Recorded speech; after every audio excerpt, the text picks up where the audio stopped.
47 कोटींचं नोटबदली प्रकरण नाशिक जिल्हा बँकेच्या गळ्याशी येऊ शकतं, कारण मुख्य शाखेनंतर ग्रामीण भागातल्या शाखांमध्ये देखील आयकर विभागाने आता चौकशी सुरू केली आहे.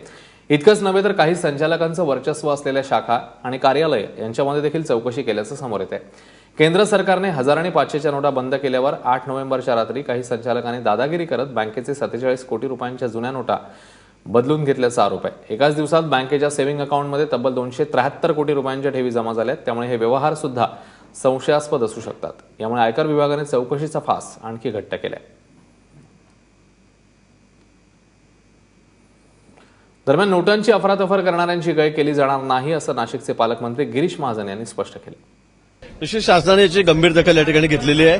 आमच्याकडे तशा शासनाकडे तक्रारी आलेल्या होत्या आणि त्या संदर्भामध्ये इन्कम टॅक्स आणि एसीबीच्या माध्यमातून याची चौकशी सुरू झालेली आहे. माननीय मुख्यमंत्री महोदयांनी याची गंभीर दखल घेतलेली आहे.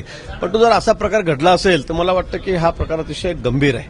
जर 2000च्या आणि 500च्या नोटाच बदलवल्या गेल्या असा जो आरोप होतो आहे आणि त्यात जर तथ्य असेल तर ही बाब अतिशय गंभीर आहे आणि ज्यांनी हे केलंय त्याच्यावर अतिशय कठोर कारवाई त्या ठिकाणी केली जाईल.